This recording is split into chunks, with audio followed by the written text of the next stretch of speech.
시사직격은 지난 1년간 검찰의 기획수사 의혹을 여러 번 제기했습니다. 한 직업학교 이사장의 입법 로비 사건이 대표적입니다. 학교 공금을 횡령한 혐의로 검찰에 소환된 김민성 이사장은 뜻밖의 진술을 했습니다. 3명의 야당 의원들에게 입법을 대가로 뇌물을 주었다는 것. 본 사건이 사학비리 대신 신계륜, 김재윤, 신하경 의원이 불법 정치자금 수수 혐의로 기소되었고 모두 징역형을 선고받았습니다. 이 사건은 굉장히 억울한 사건입니다. 종이 A4 용지 한 장인가 두 장인가에 돈을 줬음 이렇게 써놓은 것입니다. 이것이 유일한 근거입니다. 진술만 있고 물증은 없는 사건. 검찰이 주요 증거로 제시한 CCTV 영상에도 돈을 건네는 직접적 장면은 찍혀있지 않았습니다. 영상을 확보했다는 과정도 석연치 않습니다. 김민성이 진술 후에야 확보했다는 검찰. 하지만 취재를 통해 CCTV 영상이 지워지기 전 검찰이 미리 확보해둔 정황이 드러났습니다. 처음부터 의원들을 노린 기획수사 의혹을 갖게 합니다. 매일 검찰에 출퇴근 조사를 받았다는 거예요. 그러면서 이 정치 물으라고 했다는 거예요. 옥살이를 한 김재윤 의원은 출소 이후 김민성 이사장이 갑자기 찾아왔다며 당시의 대화를 들려줬습니다. 무슨 상황이에요? 얘기해봐요. 얘기해봐요. 그 상황이 뭔지. 그래서 막 나한테 다 뒤집어 씌우고 살고 싶어? 진실 말해! 검찰은 김 이사장의 뇌물 공여죄는 입건조차 하지 않고 교비 횡령 혐의로만 뒤늦게 기소해 논란을 부추겼습니다. 수사 초기 56억 원으로 파악된 횡령액 중 48억 원만 기소됐습니다. 공교롭게도 특경법상 집행유예가 가능한 50억 원 미만으로 줄어든 겁니다. 김민성 측은 교비 횡령 금액이 최대 50억 원을 넘지 않았으면 좋겠다고 했고 검찰과 신호를 주고받으며 수사에 협조하는 방향으로 갔습니다. 그것 때문에 김민성 측은 이익을 봤다고 할 수 있습니다. 의혹이 사실이라면 검찰이 이렇게까지 해야 할 동기는 무엇이었을까? 이른바 김영한 비망록에 그 단서가 있습니다. 2014년 세월호 참사로 위기에 빠졌던 청와대의 회의 내용. 야권 인사에 대한 사정활동을 강화하란 지시가 눈에 띕니다. 당시 청와대 하정라인의 핵심은 과거 정권이 위태로울 때마다 공안 종국을 주도했던 김기춘 청와대 비서실장. 특수통 검사였던 우병우 민정비서관. 고 김영환 민정수석이었습니다. 고인이 남긴 업무 수첩엔 입법 로비 사건의 진행 과정이 청와대에 실시간으로 보고된 정황이 담겨 있습니다.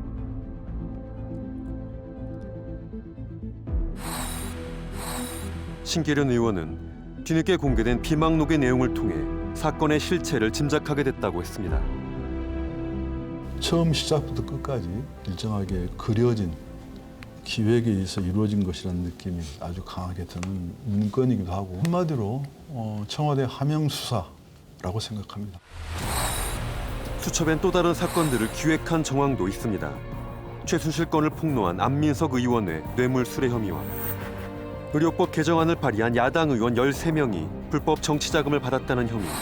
모두 무혐의로 끝났지만 피의 사실이 알려진 것만으로도 충격은 컸습니다. 야, 국회통 사장이 검찰이 원하는 답을 주었더라면은 정말 끔찍하고 아찔하죠. 입법 로비와 관련해서 치과의사협회 압수수색. 입법 로비 갖고 후원금을 받은 아주 부패한 정치로 낙인이 됐죠. 야당 전현직 의원 신속히 진행된 의료법 개정안 로비 사건.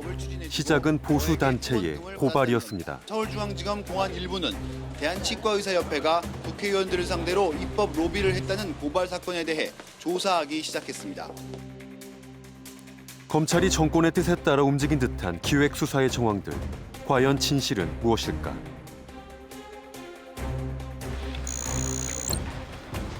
방송 직후 범여권 국회의원 27명이 기자회견을 열었습니다. 박근혜 청와대의 하명수사 의혹에 대한 진상규명과 함께 검찰 수사팀에 대한 감찰을 촉구하는 자리. 지난주 방송된 KBS 시사 프로그램 시사직격에서는 검찰이 특정 목적으로 기획수사를 하고 기소권을 남용하여 검찰의 입맛대로 사건을 조작한 의혹이 방송되었습니다. 여야를 넘어서 우리 국회 전체가 이 입법권을 침해한 사건인지 아닌지를 조사하고 확인해서 하지만 8개월 뒤 안타까운 소식이 전해졌습니다.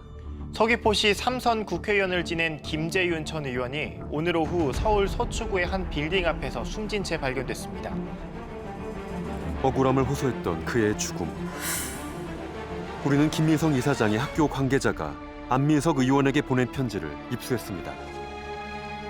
학교 업무에서 손을 뗐다던 김 이사장이 검찰 조사 후 바로 복귀했다는 겁니다. 관계자는 검찰에 협조한 대가로 그의 죄가 축소된 게 아닌지 묻고 싶다며 답답함을 토로했습니다. 건설업자 한모 씨가 한명숙 전 총리에게 이 세 차례에 걸쳐 직접 돈을 건넸다고 이 검찰에 진술한 것으로 검찰의 정치인 표적 수사와 위증 교사 의혹은 이뿐만이 아닙니다. 2010년 서울시장 후보로 나섰다가 불법 정치자금 수수 혐의로 기소된 한명숙 전 총리. 분양 사기 혐의로 수감 중이던 재소자 한만호가 뇌물을 건넸다는 검찰 진술이 그 근거였습니다. 그런데 법정에선 한 씨는 진술을 번복했습니다. 그래서 어쩔 수 없이 허위 진술을 하게 된 것입니다. 진술만 잘 되면은 곧바로도 나갈 수 있으실 겁니다. 나가 재기할 수 있도록 도와주겠다. 다른 건으로 기소가 돼도 고소가 돼도 기소 안 되도록 해주겠다. 검찰의 회유에 허위 진술을 했다는 주장.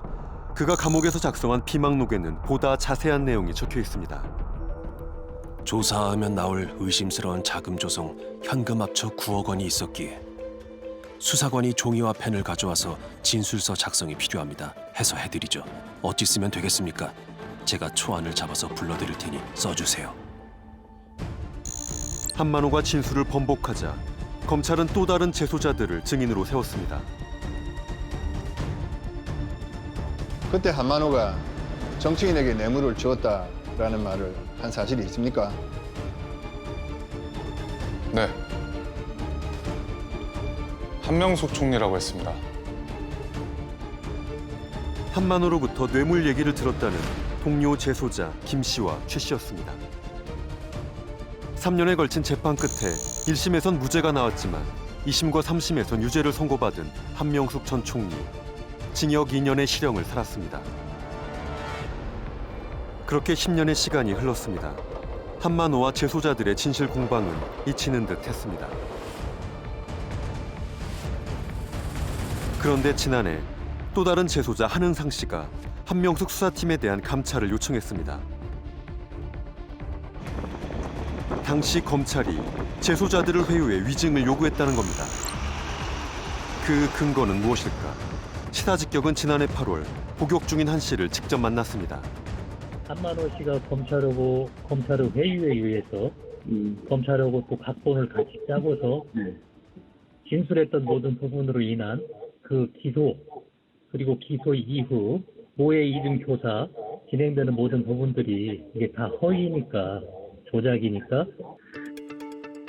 검찰에 위증 교사가 있었다는 한은상. 또 다른 재소자 최 씨도 같은 의혹을 제기했지만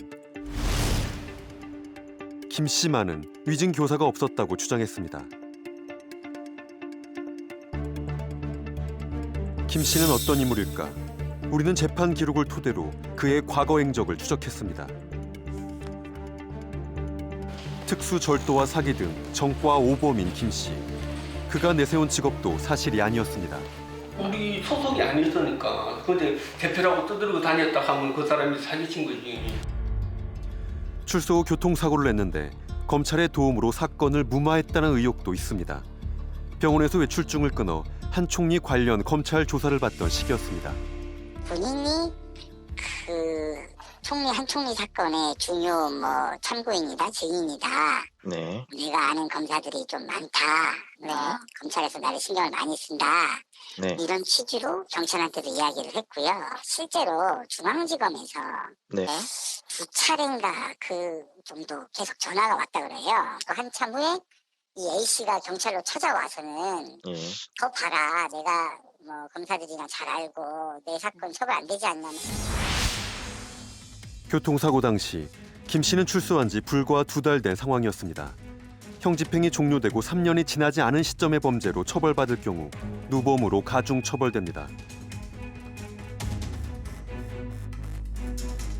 검찰의 도움이 절박한 상황에서 한만호에 대해 진술한 겁니다.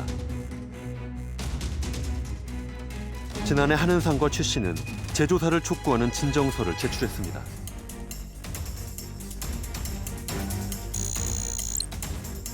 추미애 당시 법무부 장관은 대검 감찰부의 조사를 지시했지만 윤석열 당시 검찰총장은 이를 인권감독관실에 배정하며 갈등을 빚었습니다.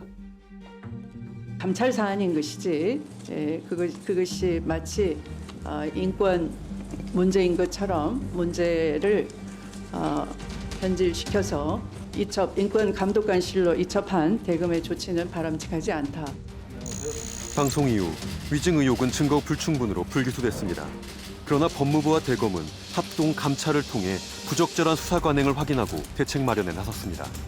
한 전 총리 사건에 대한 민원 기록 검토 과정에서 수용자의 반복 소환, 수사 협조자에 대한 부적절한 편의 제공, 사건 재배당과 검사 교체 등 절차 방해 논란을 빚은 윤석열 전 검찰총장의 경우 공수처가 직권남용 혐의로 현재 수사하고 있습니다. 시사 직격은 검찰의 제19 감싸기에 대해서도 여러 차례 주목해왔습니다. 이른바 별장 성접대 의혹으로 사퇴한 김학의 전 법무부 차관.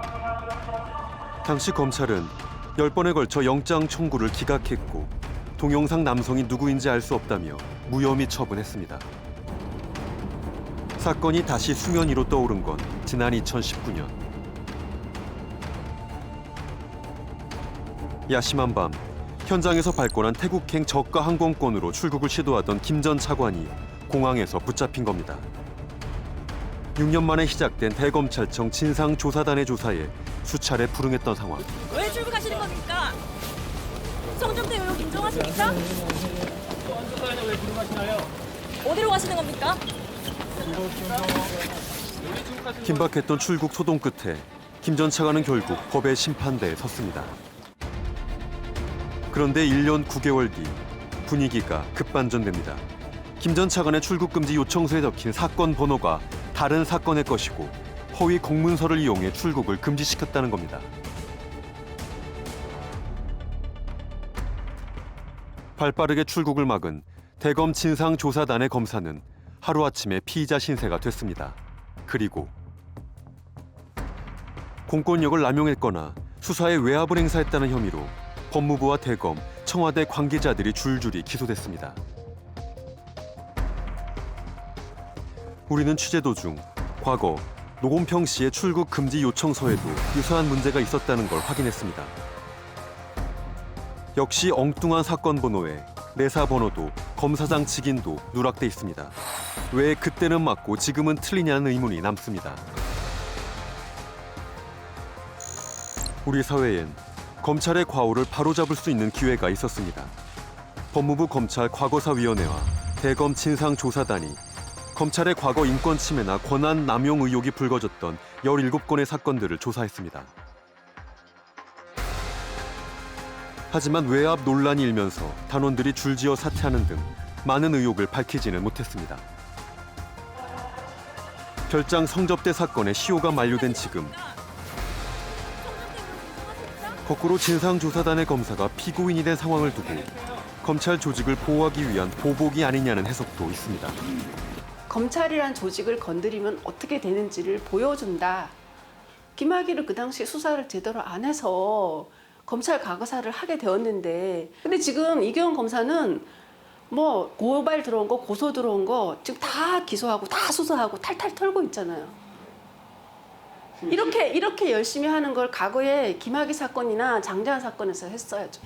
권력에 대한 감시, 비판, 견제, 시사직격의 경우는 검찰 그리고 국정원에 대한 회차들이 그러한 노력이었었는데 권력에 대한 감시 왜 필요하고 왜 중요할까요? 특정 분야에 폐쇄적으로 자신의 권력 자원을 움켜쥔 채 그것들을 사회적으로 개방하기를 거부하는 수많은 다면적인 권력들이 있고 그거는 감시의 눈길이 더 많아져야 된다는 얘기거든요.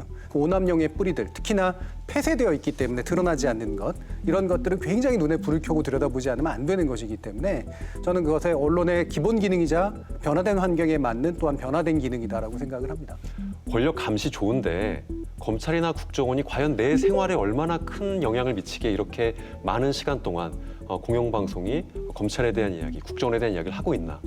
우리는 단지 국정원과 검찰을 독재 시절의 그냥 한 가지 잔상 정도라고 생각하는 경향이 있지만 모든 권력, 특히나 국가가 강제 수사권을 가지고 있거나 남의 삶을 들여다볼 수 있는 강한 권력을 가지고 있는 그런 기구들은 현대 사회로 올수록 일반 정치 권력, 다시 말하면 검증이 가능하고 교체가 가능한 권력에 비해서 영속 가능한 권력 중에 대표적인 케이스거든요.